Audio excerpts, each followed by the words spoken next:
الحمد للہ وکفا والصلاة والسلام علی عبادہ الذین اصطفیٰ، خصوصاً علی افضلہم وخاتم النبیین محمد الامین وعلی آلہ وصحبہ اجمعین۔ اما بعد فقد قال اللہ تبارک وتعالی کما ورد فی سورۃ آل عمران: اعوذ باللہ من الشیطان الرجیم، بسم اللہ الرحمن الرحیم۔ کل نفس ذائقۃ الموت وإنما توفون أجوركم يوم القيامة فمن زحزح عن النار وأدخل الجنة فقد فاز وما الحياة الدنيا إلا متاع الغرور۔ وقال عز وجل كما ورد في سورة العنكبوت: وما هذه الحياة الدنيا إلا لهو ولعب وَإِنَّ الدَّارَ الْآخِرَةَ لَهِيَ الْحَيَوَانُ لَوْ كَانُوا يَعْلَمُونَ۔ صدق اللہ العظیم۔ رب اشرح لي صدری ویسر لي امری واحلل عقدۃ من لسانی یفقہوا قولی۔ اللہم ربنا الہمنا رشدنا واعذنا من شرور انفسنا۔ اللہم ارنا الحق حقا وارزقنا اتباعہ وارنا الباطل باطلا وارزقنا اجتنابہ، آمین یا رب العالمین۔ معزز حاضرین اور محترم خواتین، آج کی گفتگو کا جو عنوان ہے اس کا پس منظر آپ کے سامنے آ چکا ہے۔ متاع الغرور مرکب اضافی ہے، دھوکے کا سامان، اور یہ ترکیب قرآن مجید میں دو جگہ وارد ہوئی۔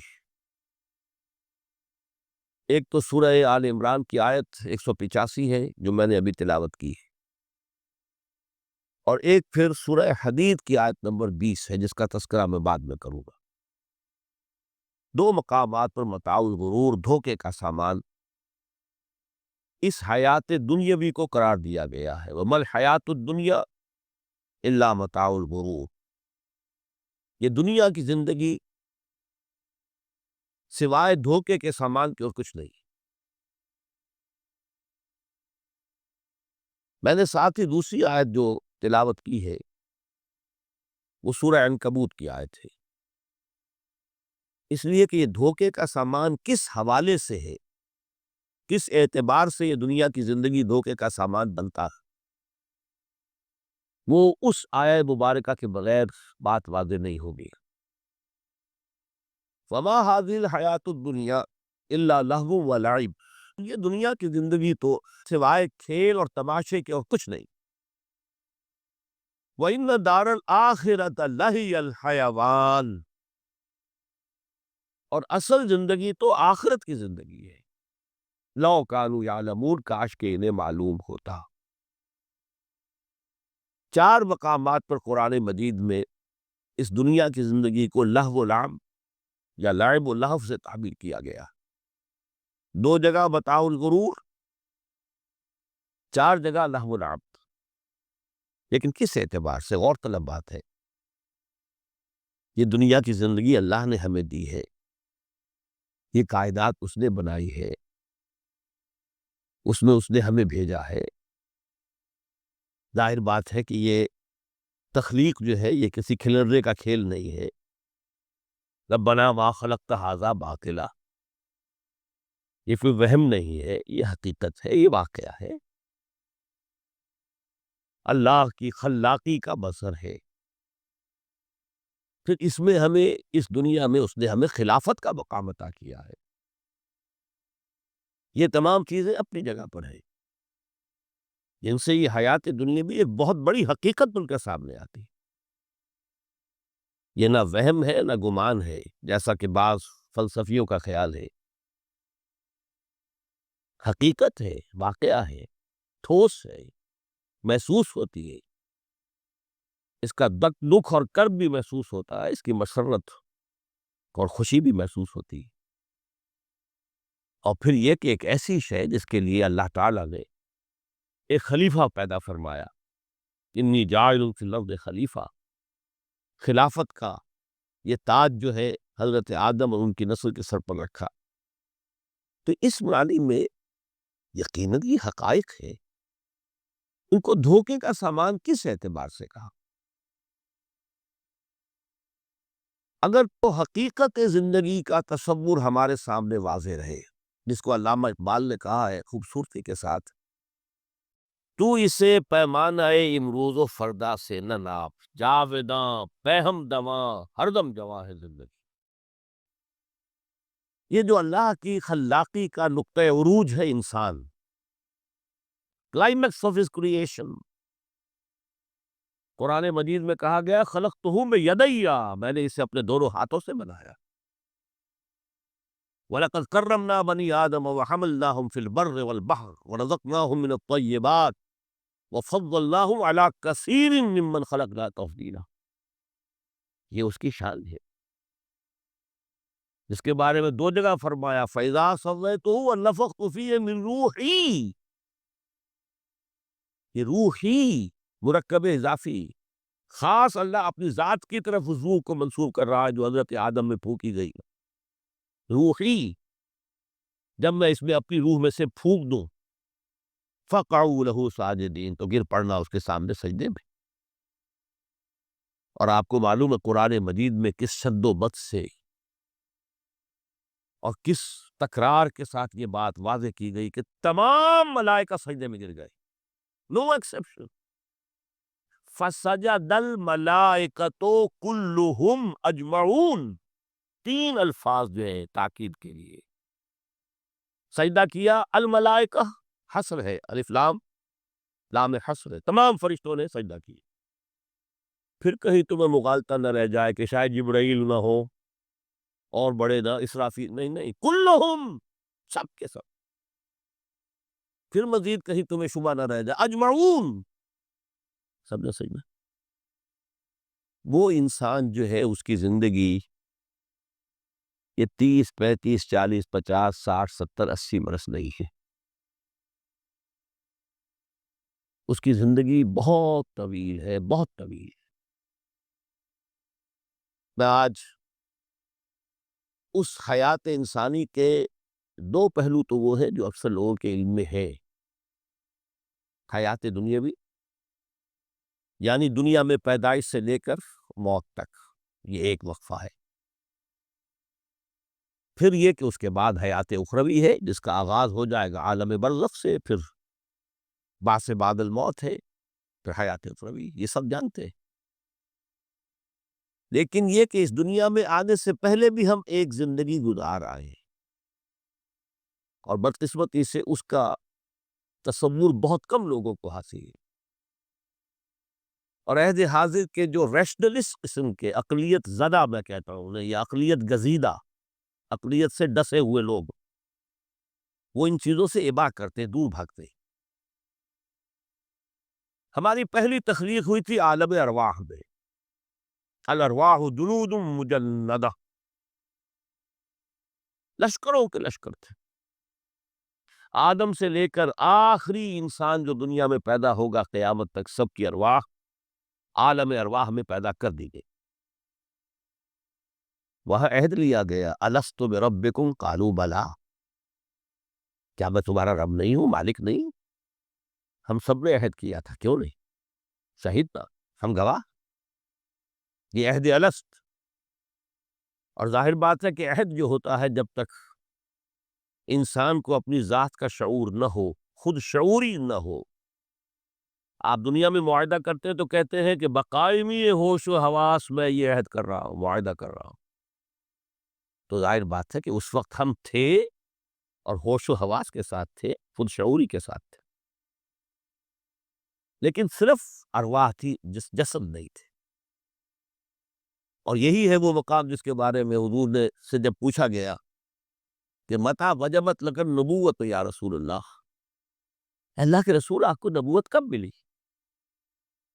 تو آپ نے فرمایا والآدم بین الماء والطین، ابھی آدم کا حیولہ جو ہے ابھی گارا گوندھ ہی رہا تھا، پانی اور گارے کے درمیان ہی تھے آدم کہ میں اس وقت بھی نبی تھا۔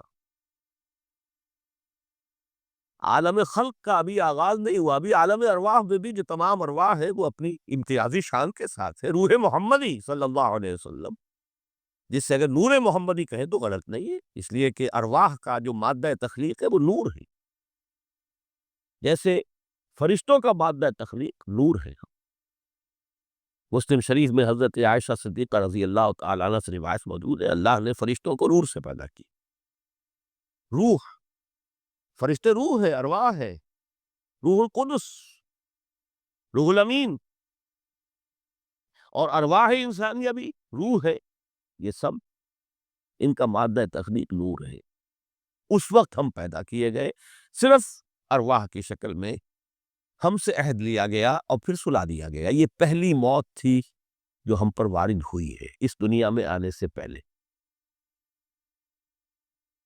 اس لیے کہ سورہ مومن کی ایک آیت میں فرمایا گیا ہے کہ جہنم میں لوگ جو ہیں فریاد کریں گے، ربنا امتنا اثنتین واحییتنا اثنتین فاعترفنا بذنوبنا فہل الی خروج من سبیل۔ اے اللہ تو نے ہمیں 2 مرتبہ مارا، 2 مرتبہ زندہ کیا، تو اب ایک مرتبہ اور صحیح، کہ یہاں سے نکلنے کا بھی کوئی راستہ ہے کہ نہیں؟ اتنے مراحل سے تو ہمیں لے کر آیا ہے، ایک مرحلہ اور سی۔ تو یہ 2 موتیں کون سی ہیں؟ پہلی موت وہ تھی جب ارواح کو موت کی نیند سلا دیا گیا۔ پھر عالم خلق، جسے آج سائنٹسٹ کہتے ہیں، جس کا نقطۂ آغاز ہے بگ بینگ، عالم ارواح اس سے پہلے کی شے ہے، اس تک سائنس نہیں پہنچ سکتی، وہ سائنس سے ماورا ہے۔ لیکن جہاں سے سائنس شروع ہوتی ہے وہ عالم خلق کا آغاز ہے، بگ بینگ۔ وہ پھر مختلف مراحل، تنزل کے مراحل بھی آئے، ارتقاء کا مرحلہ بھی آیا، تفصیل میں جانے کا موقع نہیں ہے۔ بہت سے تنزلات کے مراحل اور بہت سے ارتقاء کے مراحل طے کر کے آدم تیار ہوا ہے۔ حضرت بیدل نے رحمت اللہ علیہ بہت خوبصورت شعر کہا ہے، ہر دو عالم خاک شد تا بست نقش آدمی، اے بہار نیستی از قدر خود ہوشیار باش۔ یہ پوری جو بھی کائنات کا جو سلسلہ شروع ہوا، بگ بینگ، اور بہت بڑے بڑے جو ناری کرے تھے جن کی کہ حرارت کا جب تذکرہ کرتے ہیں سائنسداں تو trillions and trillions of foreign height, یہ ان کی اس وقت اس کی جو حرارت کا عالم تھا، لیکن پھر وہ ٹھنڈے ہوئے کچھ، اس میں سے کچھ پھر خاک کی تہ جو ہے زمین کے اس کرے پر آئی، ہر دو عالم خاک شد، یہاں سے اب آدم کا حیولہ تیار ہوا، تا بست نقش آدمی۔ اس کے بعد ارتقائی مراحل ہے، اور پھر آدم کی وہ روح جو کولڈ سٹوریج میں تھی، جب وہ لا کر پھونکی گئی ہے، جسد آدم جو ہے وہ مسجود نہیں تھا، مسجود تو تب بنا ہے جبکہ اس میں روح آدم وہ لا کر پھونک دی گئی۔ فَإِذَا سَوَّيْتُهُ وَنَفَخْتُ فِيهِ مِن رُوحِي فَقَعُوا لَهُ سَاجِدِينَ۔ یہاں سے حیات دنیاوی کا آغاز ہو گئی۔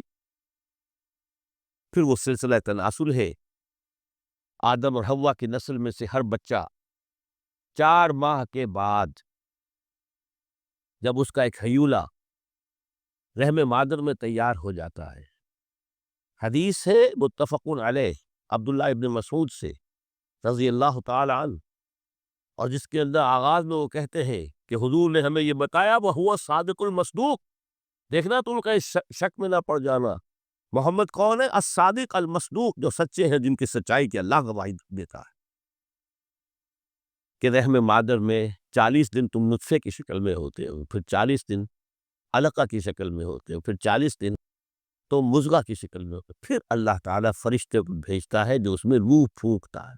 وہی عمل جو آدم کے جسد حیولہ کے ساتھ ہوا تھا، ہر ابن آدم اور بنت آدم کے لیے وہی عمل ہے کہ جو رحم مادر میں 4 مہینے کے بعد دہرایا جاتا ہے۔ یہاں سے حیات دنیاوی شروع ہوئی، پھر موت، یہ دوسری موت ہے۔ اب پہلی موت تو وہ تھی، لیکن دوسری موت، یہاں سیپریشن ہو جائے گی، جو زمین سے آیا تھا تخلیقی مادہ اس جسم میں جسم زمین میں گیا، گل سڑ کر ختم ہوا. جو وہاں سے روح آئی تھی وہ اس زمینی وجود کا جو لب لباب ہے، جان نفس، اس کو لے کر اپنے ساتھ، اور وہ جائے گی عالم بالک. پھر یہ ایک وقفہ ہے، پھر بعث بعد الموت ہے. تو احیا بھی دو ہو گئے، ایک مرتبہ پہلی موت کے بعد زندہ کیا اس عالم میں، آنکھ کھلی اس عالم میں ہماری، یہ پہلا احیا تھا. کیف تکفرون باللہ وکنتم امواتا فاحیاکم ثم یمیتکم ثم یحییکم ثم الیہ ترجعون. دوسرا احیا وہ ہوگا قیامت کے دن، بعث بعد الموت، اور پھر اس کے بعد وہ زندگی ابدی زندگی ہے، ہمیشہ کی. یہ تصور سامنے رکھیے. تو یہ جو تھوڑا سا وقفہ، یہ تو زندگی بہت طویل ہے. تو اسے پیمانہ موضوع فردا سے نلاب جاویداں پیہم دماں ہر دم جواں ہے زندگی.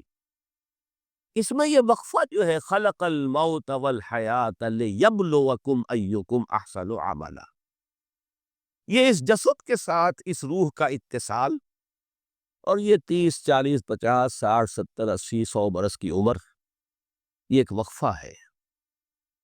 یہ امتحانی وقفہ ہے، تمہیں جانچا جا رہا ہے، پرکھا جا رہا ہے. ایکم احسن عملا، اس کو بھی اقبال نے اسی نظم میں خوب بیان کیا ہے کہ قلزم ہستی سے تو ابھرا ہے مانند حباب، اس ضیاء خانے میں تیرا امتحان ہے زندگی. اب اگر تو دو چیزیں انسان پر واضح رہیں، اور نہ صرف واضح رہیں، مستحضر رہیں. واضح تو ہو جاتی ہے ایک چیز، پھر آدمی بھول جاتا ہے، تو کوئی فائدہ نہیں دیتا اس کے. مستحضر ایک یہ کہ اصل زندگی آخرت کی زندگی ہے، طویل ہے. بل توسرون الحیات الدنیا والآخرۃ خیر وابقیٰ، کلا بل تحبون العاجلہ وتذرون الآخرہ. تم اس عاجلہ کو پسند کرتے ہو، اس دنیا کی زندگی کو تم ترجیح دیتے ہو، جبکہ آخرت ہے جو باقی رہنے والی ہے، ابدی. اگر تو یہ معلوم ہو، جیسا کہ سورہ عنکبوت کی آیت کے حوالے سے میں نے آپ کو آیت سنائی کہ وما هذه الحیات الدنیا الا لہو ولعب وان الدار الاخرۃ لہی الحیوان لو کانوا یعلمون. اصل زندگی جو ہے وہ آخرت کی زندگی ہے، کاش کہ انہیں معلوم ہوتا. ایک حقیقت تو یہ معلوم ہو اور مستحضر رہے کہ اصل زندگی آخرت کی زندگی ہے، اور دوسری حقیقت یہ کہ یہ دنیا کی زندگی ایک امتحانی وقفہ ہے. قلزم ہستی سے تو ابھرا ہے مانند حباب، اس ضیاء خانے میں تیرا امتحان ہے زندگی. یہ مستحضر رہے تو اس کا نتیجہ کیا نکلے گا؟ انسان دنیا پرست نہیں بنے گا. متاع ہے دنیا، برتنے کی چیز ہے. وما هذه الحیات الدنیا الا متاع، برتنے کی چیز ہے، برتو اسے. اب میں یہاں آپ کو کچھ حدیثیں بھی سنا دینا چاہتا ہوں. ایک حدیث میں حضور نے عجیب نقشہ کھینچا ہے. مالی ولی دنیا، لوگوں مجھے تمہاری اس دنیا سے کیا سروکار؟ انما مثلی کراکب استظل تحت شجرۃ ثم راح فترکا. میری مثال تو اس سوار کسی ہے جو تھوڑی دیر کے لیے کہیں درخت کے سائے میں سستانے کے لیے رک جاتا ہے. اس درخت کو اپنی منزل نہیں سمجھتا، اپنا گھر نہیں سمجھتا، تھوڑی دیر کا سستانا ہے. پھر وہ اس درخت کو خیر بات کہتا ہے، اپنا راستہ لیتا ہے، اپنی منزل کی طرف روانہ ہو جاتا. بس اتنا تعلق، منزل یاد رہے. چنانچہ ایک دوسری بڑی بڑی پیاری حدیث ہے، بہت مختصر بھی ہے. انما الدنیا خلقت لکم وانتم خلقتم للآخرہ. دیکھو یہ دنیا تمہارے لیے بنائی گئی ہے. خلق لکم ما فی السماوات و ما فی الارض، قرآن مجید کہتا ہے. اس لیے میں نے کہا تھا خلافت ہمیں دینی تھی تو سب کچھ ہمارے لیے بنایا گیا تھا. یہ محفل سجائی گئی ہے ہمارے لیے، یہ سب ہمارے لیے بنایا گیا ہے. پورے عالم کو مسخر کیا گیا ہمارے لیے. سخر لکم، سورج بھی، چاند بھی، ہر چیز تمہارے لیے مسخر کی گئی ہے. انما الدنیا خلقت لکم، وَأَنْتُمْ خُلِقْتُمْ لِلْآخِرَةِ، لیکن تمہاری تخلیق ہوئی ہے، تمہیں بنایا گیا ہے، تمہیں پیدا کیا ہے آخرت کے لیے۔ یہ منزل یاد رہے، میرا ٹھکانہ وہ ہے، میرا گھر